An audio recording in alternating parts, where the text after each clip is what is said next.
And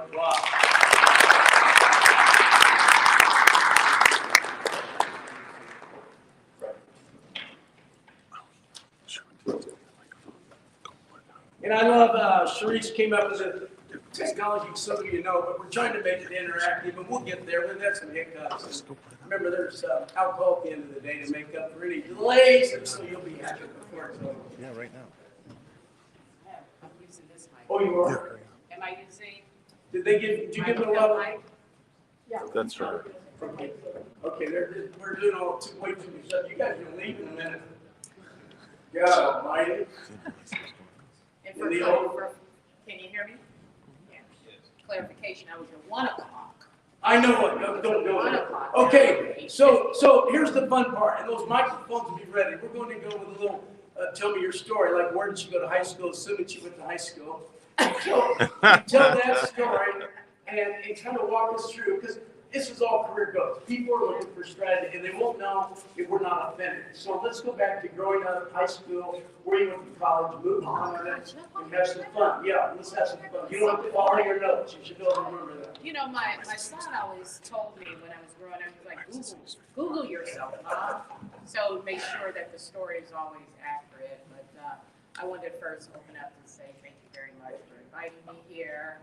I'm glad everyone is here. If you could do me a major favor, first of all, if you can follow me on social media, China Jude, LinkedIn, Facebook, the whole thing. And then if you could take some photos now, because, you know, I'm with sports royalty. And so if you could do that and then put it on my Twitter, I'm a big Twitter follower. I'm still learning the Instagram. But if you could do that, that would be a big help because I need an alibi. So,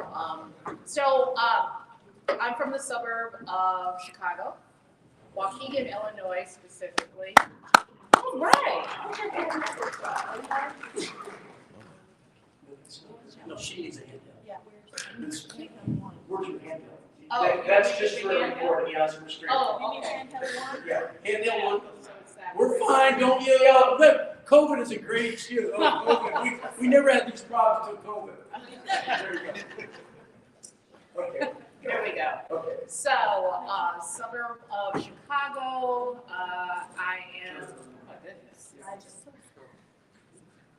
There we go. We're ready. Hey, we give Now a can you hear me? little, give a little clap here. Very good. Social media, Yeah. we're gonna grow your Google account. Yeah. Your son's gonna be proud. Okay, go ahead. It's gonna be very proud, and I've never been. You still don't really go to high school. Keep going. Waukegan, Illinois, Waukegan East High School, Bulldogs, was an athlete there, ROTC, military background, my family was military. Received the Division I scholarship to play volleyball. I was short, but I had major hops, so that helped. Where'd you go? Alabama State University, I'm an HBCU graduate.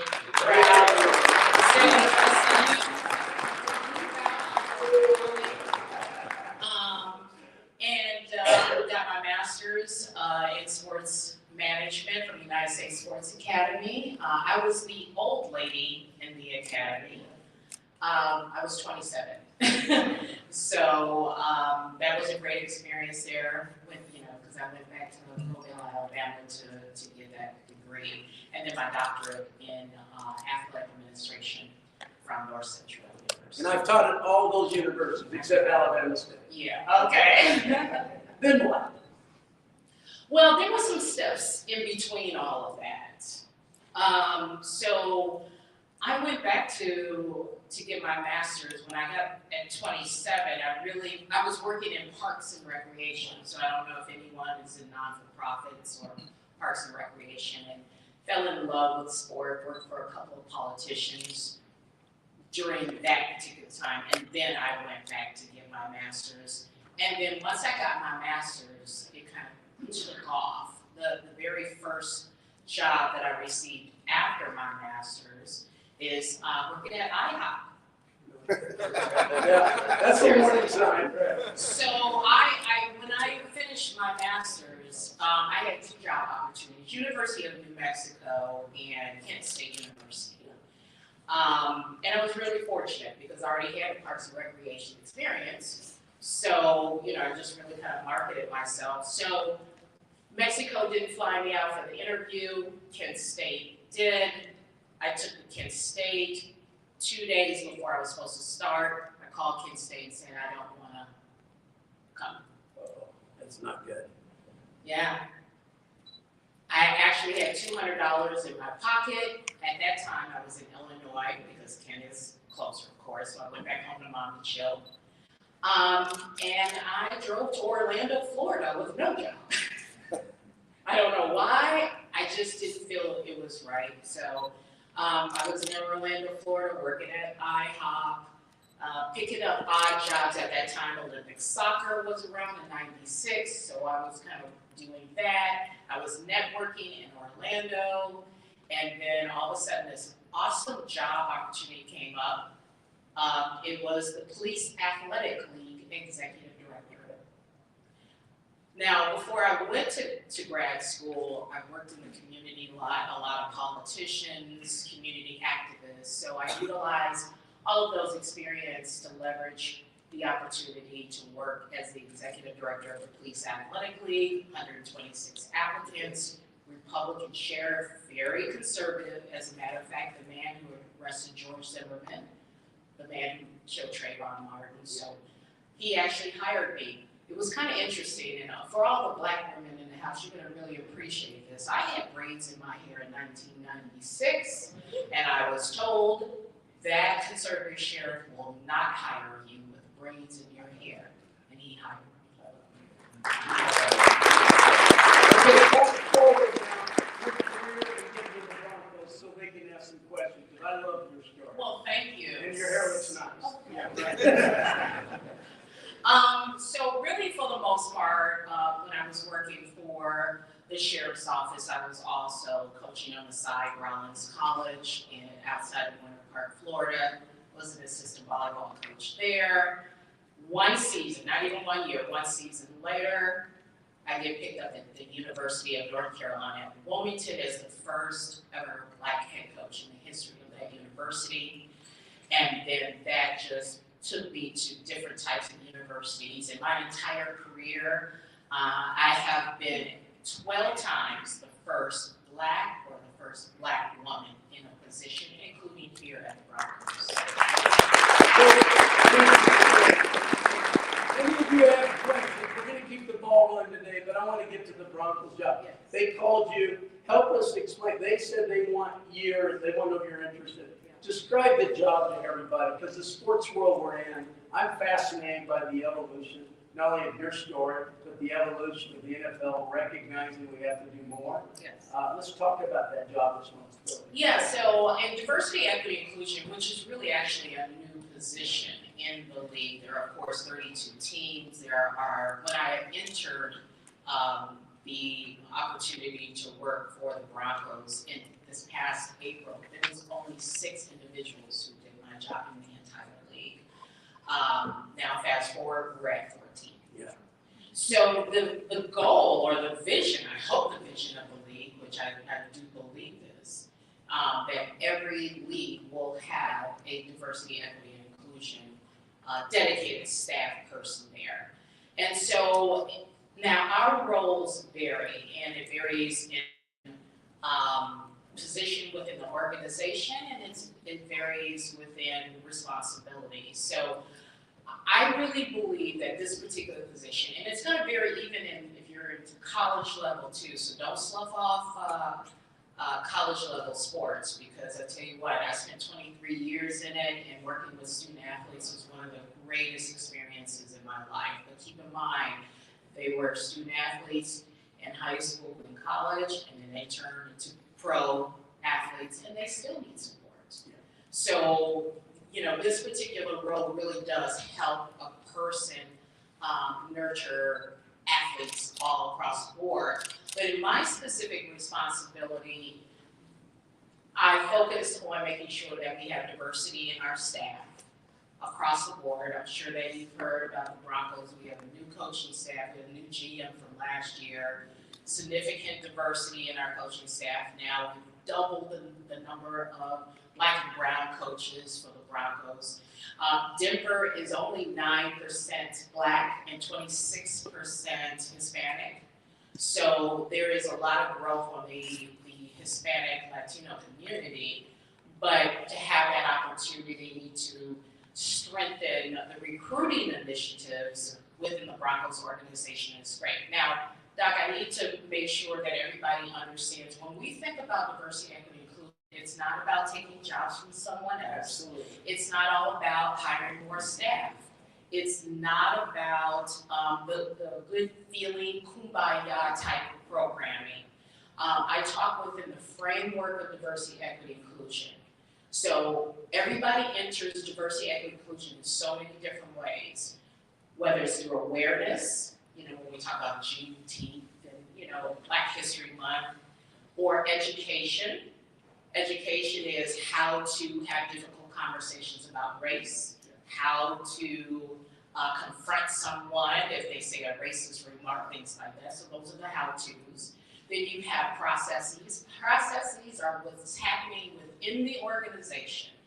How do you move forward to cast the net out wide to find more diverse applicants? So that's a process. And then policies, passing legislation, federal or state legislation. And then what drives everything? Money. How do we impact this particular industry financially? I mean, you mentioned Ukraine earlier. Well, what's happening in Ukraine? They're trying to, freeze everything. Taking money away, impacting the economic aspect of what's happening in Russia. So when you're dealing with diversity, equity, inclusion, and if this is a career that you think you may be interested in, you have to really, for the most part, be the jack of all trades. You have to know the business side, and you have to know the football side. I'm in the coach's office on a regular basis. As a matter of fact, I was 12 steps from the coach's office until people were staff, and then they kind of moved me to another office. But I need to be close to every aspect. How do we get more women in ethnic minority businesses, involved with Broncos? There's just so many things. So anybody has a question, we're short here, but we're gonna have, and she's busy today, but she might be around later today too, you never know. But if you have a question, you have to stand at the mic and do that, because I'm not gonna wait for you to go on mute. But here's my question, because I got plenty of questions. So we've watched the world. I mean, I'm older than you, and I grew up, when James Meredith integrated the schools. George Walton tried to stop it. I was a young boy at the time. How far we've come is exciting, how far we can go. But my question to you, and Commissioner Goodell talked about before he talked about globalization, and I look in the room and we couldn't be in sports unless you played the game and you coached the game and then you got into sports. The ecosystem is different now. You went back to college athletics. The opportunity, whether it's academic advising or marketing or analytics, there's so many opportunities for female, whatever gender and race, to break into sports like never before. It's almost a revolution.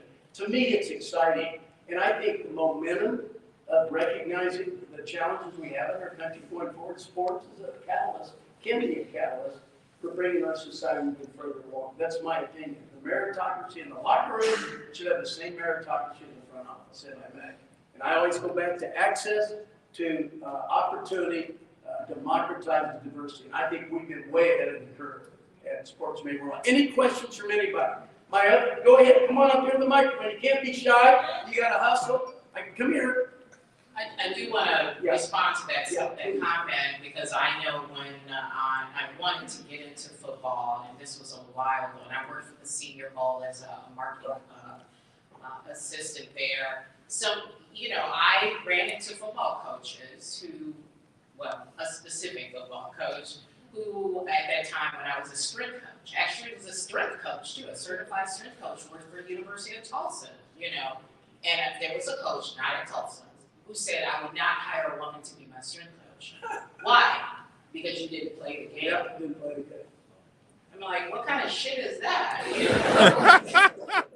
So what makes you think that every single person who is playing, who's working in the field is playing the sport? That's not true. So we have to make sure that we kind of push all of that stuff to the side to make a difference. When Dr. Patch and I were in Missouri, we hired a female tutor, and Coach Powers, who just passed away. I love him. sure a woman can do this job. And now, of course, the diversity in 4A is unbelievable. Go ahead with the introduction, question, or comment. Keep the ball rolling here. All right. My name is Brian Galligan. I'm from Newburgh, New York. My question to you would be, what is the biggest thing that you had to face adversity-wise, maybe from the beginning of your career or getting to your career to now? People are not allowing me to get in the room, especially those in male-dominated spaces. And I don't care. I'm getting in the room. Thank you very much. Next question. We go. Rapid fire. My name is Wayne Clayton. I'm from Columbus, Ohio. My question is for you is, how has your role going to impact your women role down in the future with all of their changes that you're talking about? That's a great question. I mentioned after about 13, 14 of my position in the league. So we are getting together and we are going to be moving forward with some recommendations because we are boots on the ground when it comes to diversifying our clubs. So, and you know, it's unfortunate that Rod was not here because, you know, I had a call with Rod last week to kind of talk about some of those strategies that we can implement, and we're going to be moving those recommendations forward to the league office. You know, I even love what Tony does. You sit on the Super Bowl. Let's have a time, a window for all the head coaches. There's a lot of good things, the dialogue going on right now. Go ahead, sir. Thank you, Adrian from Hillsborough, North Carolina. So my question to you is, in your role and with other VPs of diversity, what are you guys doing as far as having small minority business owners that are giving sponsorships to these big NFL corporations and helping those small minority business owners get more exposure on a national scale? That's a great question, and that's the reason why I spoke about the framework of diversity, equity, inclusion, and profits. And so what we're doing is we're engaging a lot of our Chamber of Commerce's, chambers of commerce within many of our particular discussions, and making sure that we help women, we call them BIPOC, Black, Indigenous people of color, BIPOCs. And so, and making sure that those businesses and those entrepreneurs are involved and engaged in the certification process and providing the appropriate exposure. Great stuff. Next question over here. Let's keep rolling. Put that microphone on. Hi, my name is Brenda Brankus. I'm from Boston College, and one of my questions is, what is some advice for transitioning from collegiate athletics to the NFL? Oh, that's a great question. The transition, yeah, definitely. Continues, you know, obviously there's three things that I always speak about is knowledge, proximity, and relationships. So if you can continue to connect with those on a professional level, they don't have to be vice presidents and above, just anyone that's in the professional space, whether they are tickets and guest relations or marketing, stay connected with them as much as possible and be in those particular spaces to help you navigate through it. Let's go right here. We're going to get everybody in before we take a break or get to the next one. Go ahead. I'm Justin. I'm actually pretty close to Waukegan. I'm from Hillside, Illinois. Oh, okay, how kind you of doing? far. Oh, boy, right there. Yeah, right. And so the question was to be part of the Denver Broncos DEI career huddle last year. I'm so glad you mentioned that. Yeah, so just was interested to know how that started up and how you plan to improve from that. Yeah. So I'm so glad you mentioned that. So we do have a DEI career huddle, which exposes, and it's virtual. It's virtual, so I can always send it to you and you can push it out. But it is virtual and it introduces you to different careers in our organization. Next year, I'll be taking over that career huddle. We're actually this year having some in-person opportunities. So we're selecting 30 people to come to our stadium. The rest is virtual. And so we're trying to tap into more of those D&I roles, analytics, those roles where you're not going to see a lot of Black and brown people and women involved in it. We want to be very intentional to expose and provide opportunities for spaces where, you know, people don't have those opportunities. Okay. So I hope that you'll join us. Thank you. Thanks. Four more questions here, 5. We'll get no more. Go ahead. How you doing? I'm Dennis from Charlotte, North Carolina. I was just wondering that has anyone ever suggested maybe for each team having some kind of smaller community. Anyone coming into the building. So when you interview, regardless of race or what have you, that we can see that it's open, fair, male, female, some way to kind of confirm positions that's higher, higher on merit as opposed to nepotism. Yeah, that's one of my charges when I arrived. At times when I talk about knowledge, proximity, and relationships, we always hire people who are closest to us, or there's some nepotism. If you ever see a job posted for the Denver Broncos, it's a legitimate search. It's legitimate. They can't hire their friends. So there are diverse search committees formed. There's a whole process. Remember, one of the focus is process in the framework, and one of the processes are we have to have open recruitment. All of these jobs are scored. Every single resume must be evaluated. All scores come to me. I have to make sure that it's a legitimate Good search. stuff. Go right here. Hey, Dr. Jude. My name is Brett Schatz. I'm also from Boston, Massachusetts. I was just curious, what's one piece of advice you would give to young college students who are looking to network and sort of get their foot in the door of professional football? Besides coming to this. Yeah, besides coming to this, make sure you don't have to network with 100 people. Just be strategic on who you network with. And with that, feel free to, whether it's I'm going to be honest with you. I get 1,000 emails, so don't email me. Don't email me. Know their method of communication, whether you DM me, if something wonderful happens to that person, you can say, hey, Adam, or a great game, or send a holiday card, or something like that, and then just stay connected. Keep in mind, it's not about who you know. I'm going to be honest with you. It's not about who you know. It's who knows you. That's who knows you. That makes a significant difference. Go ahead, sir. Hey, my name is Will Donahue. I want to thank you for coming out to speak today. And my question is, what is the most important thing that you've learned throughout your career? People are not. I keep people out of my head. I'm gonna to be more specific. A Power 5, if you know Power 5, those are the big schools, big universities. A Power 5 athletic director told me, quote, "Don't speak so much about diversity, equity, inclusion. Don't speak so much about it. Kind of speak about other things, but don't speak about that." 2 months later, I'm at the Broncos as the vice president. So get those people out of your head. You know what you want. You know what you want. Now you just have to be strategic and make it work. Don't always listen to everyone. And focus on your passion. Love it, Sean. Go ahead. Hi, Dr. Jude. So I have a scenario for you. Let's just say that hypothetically you've got 5 positions that you need to fill, and let's say that you have 20 candidates, and they're all pretty diverse: female, male, black, white, Hispanic, all that. What would you say is more important? Is it more important to have the 5 best candidates? So let's say that all 5 candidates that were the best, all one demographic, black males or white males. What's more important? Is it more important to have the 5 best candidates, regardless if they're all the same race and gender, or is it more important to have diversity? Diversity is always important, and keep in mind when we think of D&I, diversity is the what, and diversity is always going to be based upon, in our views for the Broncos, is what is the underrepresented population. I just got off a call yesterday with a department. They need to hire someone. Well, the hiring manager said, we're all white women. Okay, then what are you going to do? We need to find some men. We need to find some men. I wasn't specific on men of color. I just said, listen, you got 6 women on your staff.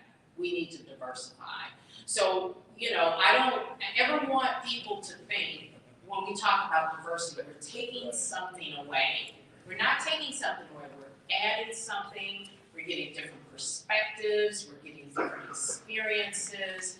And our job is to make sure that our organization is a better place. Look at the Buccaneers. The Buccaneers coaching staff won a Super Bowl, not this year, last year, and they had one of the most diverse coaching staff, okay? So keep that in mind. We want to find the best qualified candidates, of course, and the best fit. Last question here, and they're kicking me out, China. Well, you're a star, though. You made We may have to close down after this. Go ahead. Thanks. I actually met you initially. Well, where's the microphone? You're not too good for a microphone. And then Yeah, thanks. Thanks for the opportunity. And I initially met you at the last DE&I career huddle. My question to you would be, what are effective ways you receive feedback, and what does the process of action look like? The effective ways of receiving feedback, I mean, I think, you know, there's a book out there called Thanks for the Feedback. You need to read it because, you know, you're taking feedback in so many different ways and some triggers can hit you. So it can be a relationship trigger, identity trigger means, how dare you call me a this? You know, that's the identity. You're able to make sure that you're focusing on the different types of feedback that you receive. There's one more I forgot. And the truth feedback. So if someone says, Doc, you know, you weren't paying attention in that meeting that we had at 8 o'clock, and you said, I wasn't even in that meeting. You know, so it's truth, relationship, and identity. So really, for the most part, all feedback is helpful, positive or negative. Now you have to just, especially if it's negative, you have to figure out what is the best way of working through and being okay with growing from it. And trust me, and if you see my Twitter account, it says on my description, if I had a nickel for every no that I had in my life, I would be a billionaire. So I'm constantly getting feedback, and once again, you know, take in what you feel is helpful, push aside the rest, and then it can help you grow in the process. So Dr. Jude, I called you unsolicited. I saw your background, and I didn't know Rod wasn't going to be here, but I wanted you here. I think it represents the future. I'm excited about the world that we face and the challenges we face. You're part of the solution. You've inspired us all, including me, and I appreciate it, and I appreciate you taking our call and participating and adjusting for all the emergencies that we had. And I'm sure we'll see you around later. Let's give her that SMWW.